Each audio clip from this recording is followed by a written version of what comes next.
It didn't take long for Frieren to get greenlit for an anime series. When exciting manga appear in magazines, it's usual for anime producers to cool down a bit and wait for sales figures on the volume releases. That way they know they're not putting all their eggs in a basket that nobody else really cares about. But Shoichiro Taguchi, a young production assistant who left Studio Trigger to join the huge production company Toho as a producer, was so moved by its first chapter that less than a year into his new job, he declared, "Frieren shall be animated." But he wasn't dumb. He'd spent most of his career at an anime studio and understood that you don't just declare that a good manga will get a good anime and expect everyone to fall head over heels. The quality depended not just on the studio, but the specific animation producer who could work on the ground level to assemble a superstar team. But first, an apology. Back in 2015, I made an animation spotlight on a little show called One Punch Man, and you can basically sum that video up as me saying its incredible animation was all thanks to its director Shingo Natsume, and it would have been exactly the same at any other studio. Which isn't just stupid, but ignores how Natsume got there in the first place. Animation producer Yuichiro Fukushi isn't just a huge part of post-Maruyama Madhouse. He's one of the most exciting producers in the industry today. Starting out on a couple Marvel anime, he's run a tight ship as he's helmed more and more of the studio's most significant modern projects, retaining talented animators and even giving some of them the chance to prove themselves as directors. It was for exactly this reason that Shoichiro Taguchi had been wanting to work with him for a while. So he brought up the book at an internal meeting at Toho, contacted the publisher, and called Yuichiro Fukushi to create 2023's Anime of the Year. I mean, probably.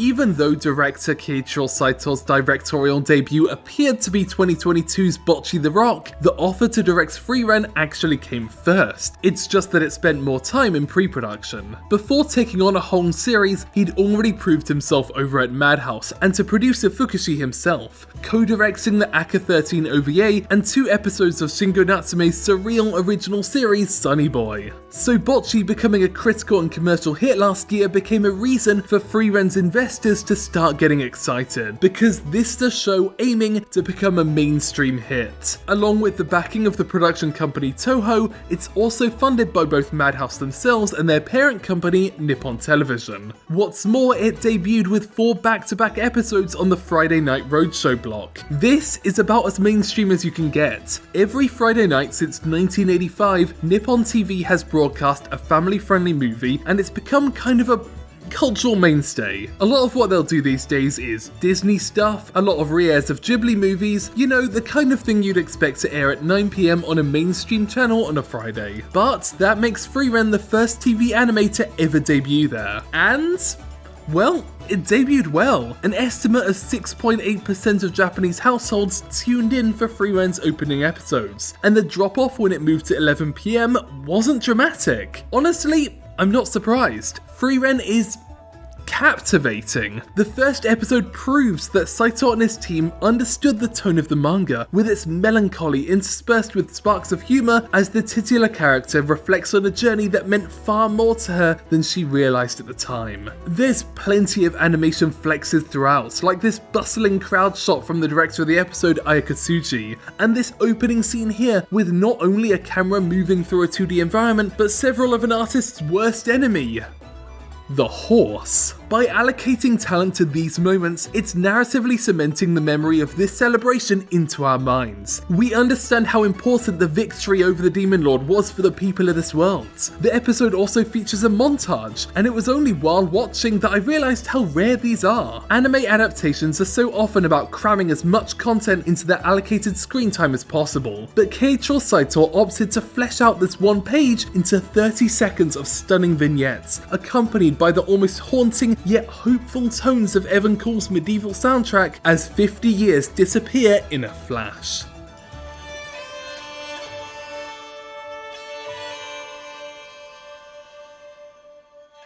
Unlike something like Oshinoko, where the premise doesn't become clear until further in, I don't think Frieren needed to debut with 4 episodes all at once. The first episode adapts the appeal of the manga perfectly. But having all those episodes launch at once did feel like it was quietly reassuring me that the production wasn't going to nosedive anytime soon. Every episode of this show has something new to get excited about, not just in terms of the story, which goes on to follow a more shonen manga pace but with a theme of reflection instead of growth, but in terms of its visual appeal as well. I mentioned earlier that animation producer Yuichiro Fukushi runs a tight ship at Madhouse, and that becomes evident really early on. For instance, animator Toshiyuki Sato has worked with Fukushi on pretty much every one of his shows since the beginning with X-Men in 2012, and so of course, he's here as well to draw a bit of magic or a funny comedic moment. Same deal with animator Keisuke Kojima, a key animator on X-Men, animation director on One Punch Man, and both the episode director and storyboard artist behind episode 7 of Frieren.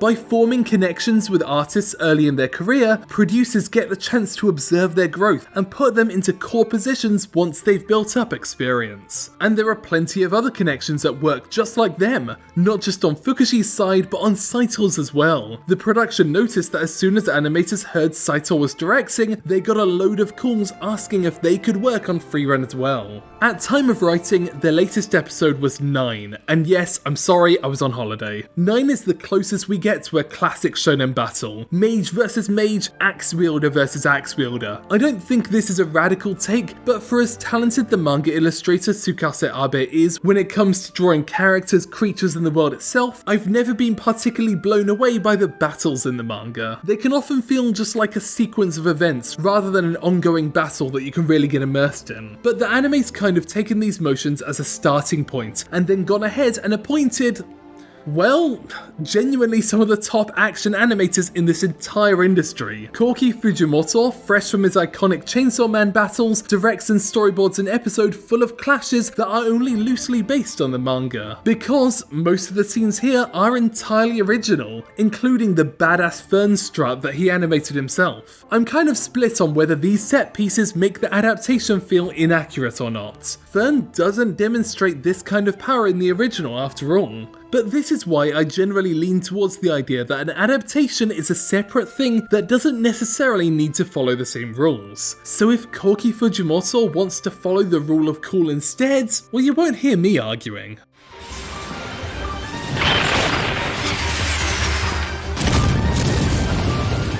By the way, he's not the only Chainsaw Man star to show up. That scene in episode 6 where 3 small drawings were extrapolated into a huge minute-long action set piece with animated backgrounds, a 2D dragon, and choreography with an emphasis on speed and sheer power was, with one exception, animated by a group that created Chainsaw Man's most exciting fights. And that one exception was Yutaka Nakamura, who, much like with One Punch Man's final battle, turned up under a pseudonym.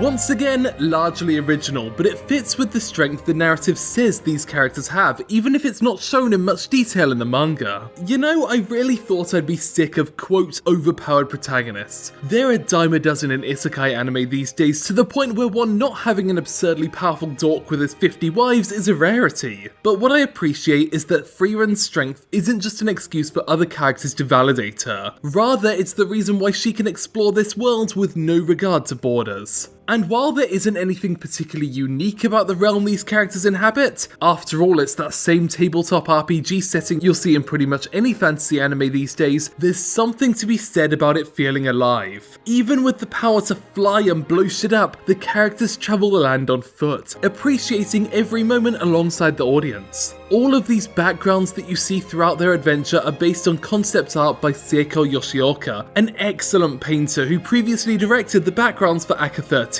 Much like in other media, as a concept artist, most of her drawings are never shown on screen, but they still inspire the whole team and get everyone on the same page. And because of that, she can spend time thinking about things that were never addressed in the original manga, like, hey, what does it really look like when debris washes up on a beach? What sort of plants would grow over here? What kind of layout would make the most sense for a medieval town? Hell, she even created 3D models to answer that question. The direction takes her talent into account. Compared to other anime, there are far more wide shots that linger for just a moment, enough time for us to get an idea of what life might be like in this world. And sometimes those backgrounds are telling a story themselves. In the first episode, they used this shot of the road twice. Once at the start, where the party is returning to the capital from their adventure, and one where Frieren leaves after the funeral. 50 years have passed, and while things are still largely the same, you can see the moss has started to cover the wall. We're seeing the world through her eyes and watching things change in the blink of an eye, the same way she experiences time. While Frieren makes me incredibly happy, I still worry about its long-term health. The show, not the elf, she'll be fine. But pretty much nobody does 2 consecutive cures these days. They do 1 cure of diminishing quality, and then 3 months later, another cure with even more blatant production issues. But it is generally accepted that one of the best ways of guaranteeing long-term success is the momentum that comes with a longer-running show, allowing time for word of mouth to spread and for fans to get invested. So this is me hoping. It's not common for my favourite things to get good anime adaptations. So this year, with Heavenly Delusion, Fate's Strange Fake, and Frieren, I feel like I'm tempting fate. But who knows, maybe Sengoku Yoko will be a slideshow to balance it all out. Thanks for watching the Canipa Effect, and thanks again for bearing with this newer, slower video release schedule. Especially the patrons who've helped keep things running. In particular, I'd like to thank Alan Baquero, Andrea Bellina, Austin Hardwick, Biopower, Chris Boylan, Clazy, Dedameat, Eddie Laheka, Frizzy Canadian, Frogkun, Jacob Bosley, Jawburst, JR Pictures, Lasagna Soda, Mike Tamborelli, my own mother, Ryland Taylor, Toma Rahman, and Tiago Nascimento.